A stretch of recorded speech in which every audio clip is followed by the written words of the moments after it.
नमस्कार। दोपहर समाचार में आपका स्वागत है।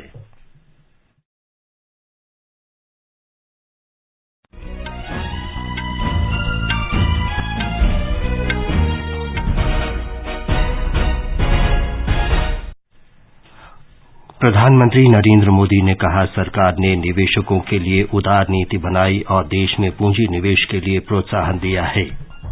प्रधानमंत्री आज दिल्ली में 3000 से अधिक नवनिर्मित फ्लैटों की चाबियां आर्थिक रूप से कमजोर वर्गों को सौंपेंगे। राष्ट्रपति द्रौपदी मुर्मू आज नागालैंड में कई विकास परियोजनाओं का उद्घाटन और शिलान्यास करेंगे। प्रवर्तन निदेशालय ने अवैध खनन मामले में झारखंड के मुख्यमंत्री को कल पूछताछ के लिए बुलाया और एडिलेड में आईसीसी क्रिकेट विश्व कप में भारत के साथ मैच में बांग्लादेश ने टॉस जीतकर गेंदबाजी करने का फैसला किया।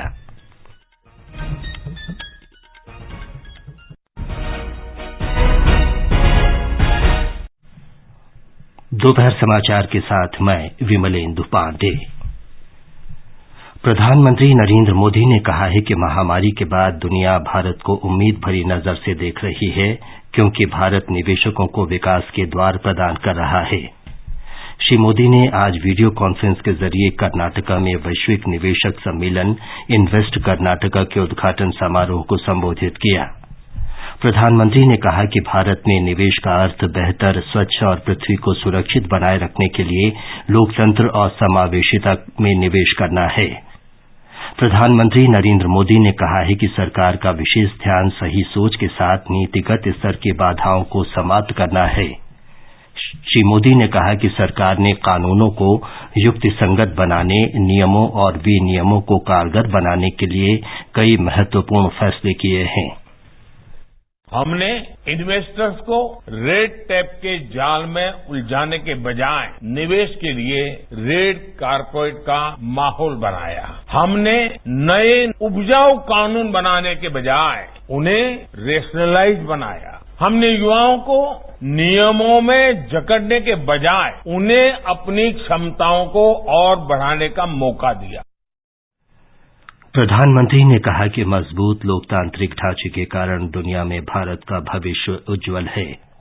प्रधानमंत्री ने कहा कि केवल सुधार ही नहीं बल्कि अवसंरचना के मामले में नए भारत की प्रगति अनुपम है।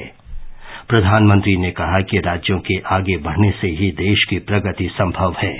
ये आयोजन कॉम्पिटिटिव और कोऑपरेटिव फेडरलिज्म का सटीक उदाहरण है। भारत में मैन्युफैक्चरिंग और प्रोफेशनल और प्रोडक्शन काफी हद तक राज्यों के नीति निर्णयों पर, नियंत्रण पर बहुत निर्भर होता है। राष्ट्रीय माल परिवहन नीति और गति शक्ति योजना को सफलतापूर्वक लागू करने का जिक्र करते हुए प्रधानमंत्री ने जोर दिया कि भारत आज पूरी दुनिया के लिए उत्पादन करने के लिए तैयार है। श्री मोदी ने कहा कि सरकार युवाओं के अवसरों को सीमित करने के बजाय उन्हें नए अवसर प्रदान करने के लिए अनुकूल माहौल बना रही है। ग्लोबल इन्वेस्टर्स मीट के जरिए राज्य स्पेसिफिक सेक्टर्स में खुद दूसरे देशों के साथ पार्टनरशिप कर रहे हैं। ये बहुत अच्छी बात है। दुनिया भर की तमाम कंपनियां इस आयोजन में शामिल हो रही हैं।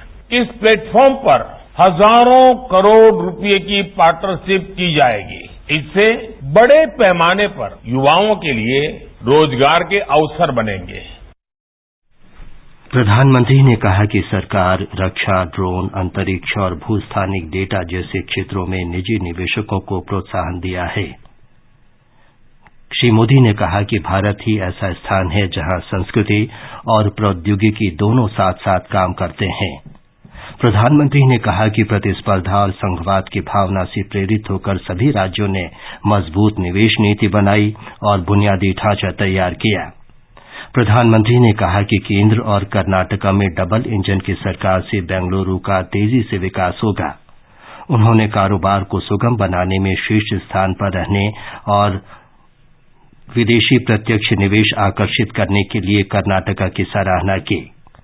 उन्होंने बताया कि 100 यूनिकॉर्न में से 40 कर्नाटका से हैं। श्री मोदी ने विश्वास व्यक्त किया कि वैश्विक निवेश सम्मेलन से कर्नाटका को लाखों करोड़ों का निवेश प्राप्त होगा। प्रधानमंत्री नरेंद्र मोदी आज नई दिल्ली के कालकाजी में झुग्गी झोपड़ी पुनर्वास परियोजना के लाभार्थियों को नवनिर्मित फ्लैटों की चाबियां सौंपेंगे। इस अवसर पर लाभार्थियों ने प्रसन्नता व्यक्त करते हुए कहा कि वे इस दिन का लंबे समय से इंतजार कर रहे थे। उन्होंने उचित सुविधाओं के साथ बेहतर और स्वस्थ वातावरण प्रदान करने के लिए प्रधानमंत्री नरेंद्र मोदी को धन्यवाद दिया। हम बहुत सालों से वेट कर रहे थे झुग्गी के लिए, मोदी जी को बहुत बहुत धन्यवाद करते हैं। फ्लैट मिलेगा, बच्चों का सर्विस सेट हो जाएगा, इससे बड़ी खुशी क्या बात। मोदी जी का बहुत दिल से शुक्रिया अदा करना चाहते हैं। बहुत खुशी है, इतने सालों के बाद मकान मिल रहा है, मोदी जी का धन्यवाद है। बहुत इंतजार कर कम से कम 40-50 साल हो गए करीब। अभी मोदी जी का धन्यवाद है जो उनकी कारण ये फ्लैट मिल रहा है हमें। बहुत खुशी है, बहुत दिन हो गए झुग्गी में 50 साल रहते बहुत खुशी है कि हम मकान में जाएंगे, हमें मकान मिलेगा। ये समाचार हमारी वेबसाइट newsonair.com/hindi और हमारे mobile app news on AIR पर भी उपलब्ध हैं।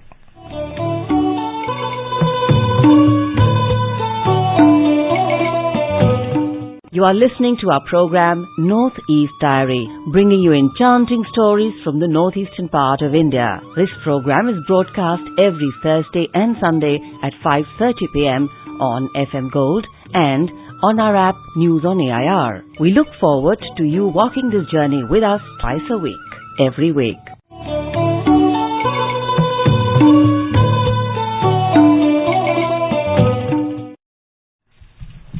दोपहर समाचार में आपका फिर स्वागत है। राष्ट्रपति द्रौपदी मुर्मू आज नागालैंड के 2 दिन के दौरे पर कोहिमा पहुंची। असम और नागालैंड के राज्यपाल प्रोफेसर जगदीश मुखी, मुख्यमंत्री नेफ्यू रियो, उप मुख्यमंत्री वाई पट्टन, मुख्य सचिव जे आलम और राज्य सरकार के वरिष्ठ अधिकारियों ने हवाई अड्डे पर राष्ट्रपति का स्वागत किया। राजधानी कोहिमा में राष्ट्रपति द्रौपदी मुर्मू के सम्मान में नागरिक अभिनंदन समारोह आयोजित किया गया है। राष्ट्रपति वर्चुअल माध्यम से नागालैंड में कई विकास परियोजनाओं की नींव रखेंगे। इनमें नवनिर्मित सरकारी स्कूल, प्रधानमंत्री ग्राम सड़क योजना के तहत बनी सड़कें और अन्य विकास कार्य शामिल हैं। राष्ट्रपति का आज शाम राजभवन में राज्य सरकार के मंत्रियों से मिलने का कार्यक्रम है। राष्ट्रपति के सम्मान में मुख्यमंत्री आवास पर राजकीय भोज आयोजित किया गया है। प्रवर्तन निदेशालय ने अवैध खनन मामले में झारखंड के मुख्यमंत्री हेमंत सोरेन को कल पूछताछ के लिए बुलाया है।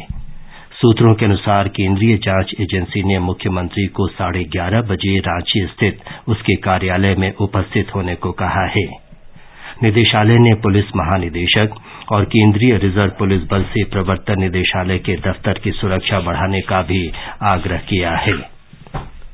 प्रवर्तन निदेशालय ने माफिया सरगना विकास दुबे और उसके साथियों की कानपुर और लखनऊ में 10 करोड़ से अधिक की कीमत वाली 28 अचल संपत्तियों को अस्थायी रूप से अपने कब्जे में ले लिया है। ये कार्यवाही धनशोधन निवारण अधिनियम के प्रावधानों के तहत की गई है। केंद्रीय प्रत्यक्ष कर बोर्ड ने सभी करदाताओं के लिए समान आयकर रिटर्न फॉर्म का मसौदा लोगों की राय जानने के लिए जारी किया है। वर्तमान में रिटर्न दाखिल करने के 7 फॉर्म हैं। इसका लक्ष्य आयकर रिटर्न दाखिल करने की प्रणाली को नया रूप देना है। ये प्रस्तावित मसौदा कार्यालय की वेबसाइट www.incometaxindia.gov.in पर उपलब्ध है। भारतीय रिजर्व बैंक के गवर्नर शक्तिकांत दास ने कहा है कि ₹1 की शुरुआत देश में मुद्रा के इतिहास में एक ऐतिहासिक क्षण था, क्योंकि इससे ये व्यापार करने और लेन देन का तरीका बदल जाएगा। उन्होंने मुंबई में फिक्की और बैंकिंग संगठनों द्वारा संयुक्त रूप से आयोजित कार्यक्रम में कहा कि रिजर्व बैंक डिजिटल करेंसी की शुरुआत से पहले सभी पहलुओं का समाधान कर लेना चाहता है। ये समाचार आकाशवाणी से प्रसारित किए जा रहे हैं। ताजा समाचार जानने के लिए आप हमारे Twitter handle @AIR News Hindi को फॉलो कर सकते हैं। अपने बिजनेस को बढ़ाने के लिए लीजिए आकाशवाणी का सहयोग और दीजिए उसे बुलंदियों के पंख। आपका बिजनेस लोकल है या राष्ट्रीय, आकाशवाणी देती है उपभोक्ताओं तक पहुंचने का हर विकल्प। और अब तो आप घर, दफ्तर या दुकान पर बैठे बैठे कर सकते हैं आकाशवाणी के किसी भी केंद्र के लिए विज्ञापनों की बुकिंग। आकाशवाणी के विभिन्न चैनलों पर विज्ञापन देना सुलभ और सस्ता। बुकिंग हेतु संपर्क करें 8700014242 पर। 8700014242। ये आकाशवाणी है। हिमाचल प्रदेश में चुनाव प्रचार चरम पर है और निर्वाचन आयोग ने अपनी तैयारियां पूरी कर ली हैं। राज्य के मुख्य चुनाव अधिकारी मनीष गर्ग ने आकाशवाणी समाचार से विशेष बातचीत में कहा कि मतदाताओं को मतदान केंद्र पर विशेष सुविधाएं प्रदान की जाएंगी। उन्होंने कहा कि आयोग मतदाताओं की सुविधाओं का पूरा ध्यान रखेगा ताकि अधिक से अधिक लोग अपने मतदान के अधिकार का सुगमतापूर्वक उपयोग कर सकें। मतदाताओं को बेटर एक्सेस दे सकें, उनके हम लोग नजदीक जाकर पोलिंग स्टेशन स्थापित करें जिससे कि उनको सुविधा हो अपने नजदीक में पोलिंग करने की। और जो मतदान केंद्रों पे भी सभी प्रकार की सुविधाएं उपलब्ध कराई जा रही हैं, जैसे separate toilets for main and women, drinking water facilities, waiting space, तो इस टाइप की सभी सुविधाएं प्रोवाइड कराई जाएंगी पोलिंग स्टेशन में, जिससे मतदाताओं को कोई असुविधा न हो।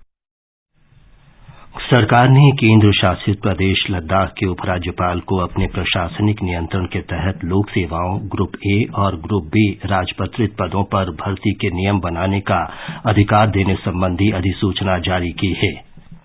उपराज्यपाल को पदों की भर्ती और उनके लिए अनिवार्य योग्यता, परिवीक्षा अवधि, वरिष्ठता की पुष्टि और कर्मचारियों की पदोन्नति जैसी सेवा शर्तों को विनियमित करने का अधिकार दिया गया है। केंद्र शासित प्रदेश को नियमों के संबंध में केंद्र सरकार से पहले अनुमति लेनी होगी। जम्मू कश्मीर के बागवानी विभाग ने फलों की खेती को तेज वर्षा और बर्फबारी से होने वाले नुकसान से बचाने के लिए परामर्श जारी किया है। मौसम विभाग ने नवंबर के पहले सप्ताह में कश्मीर घाटी में बर्फबारी का अनुमान व्यक्त किया है। मौसम विभाग ने कहा है कि वर्षा होने की स्थिति में फलों को तुरंत तोड़कर पैकेजिंग और बिक्री के लिए उनका समुचित भंडारण किया जाना चाहिए। दिल्ली के पर्यावरण मंत्री गोपाल राय ने राजधानी दिल्ली और आसपास के क्षेत्रों में बढ़ते प्रदूषण की समस्या से निपटने के लिए हरियाणा और उत्तर प्रदेश की सरकारों से विशेष कार्यबल बनाने का आग्रह किया है। तमिलनाडु के मुख्यमंत्री एमके स्टालिन ने राज्य के कई जिलों में लगातार वर्षा के कारण उत्पन्न स्थिति का जायजा लेने के लिए आज चेन्नई में आपदा प्रबंधन नियंत्रण कक्ष का दौरा किया। पूर्वोत्तर मानसून के लिए तैयारियों का जायजा लेने के लिए चेन्नई में राज्य के मंत्रियों और अधिकारियों की समन्वय बैठक भी हुई। कपड़ा मंत्रालय ने राष्ट्रीय तकनीकी वस्त्र मिशन के तहत विभिन्न क्षेत्रों में लगभग 74 करोड़ रुपए की 20 अनुसंधान परियोजनाओं को मंजूरी दी है। इनमें से 5 परियोजनाएं विशेष फाइबर से संबंधित हैं, 6 परियोजनाएं कृषि वस्त्र से और 2 स्मार्ट टेक्सटाइल, प्रोटेक्टिव गियर और परिधान तथा जियो टेक्सटाइल से संबंधित हैं।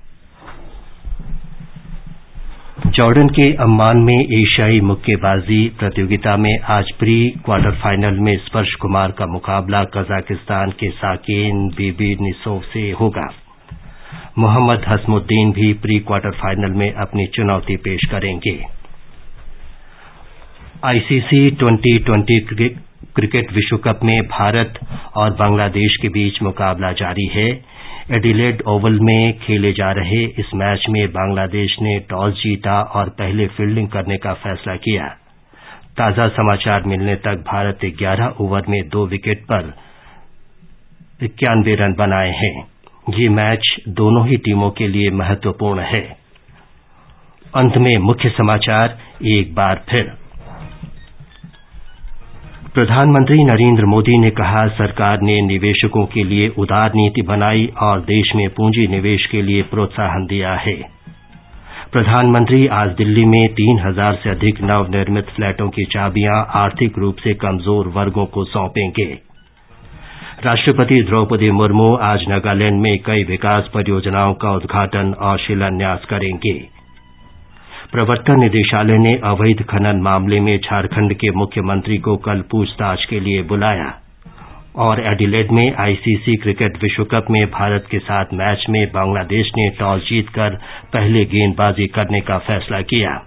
इसके साथ ही दोपहर समाचार का ये अंक समाप्त हुआ। नमस्कार।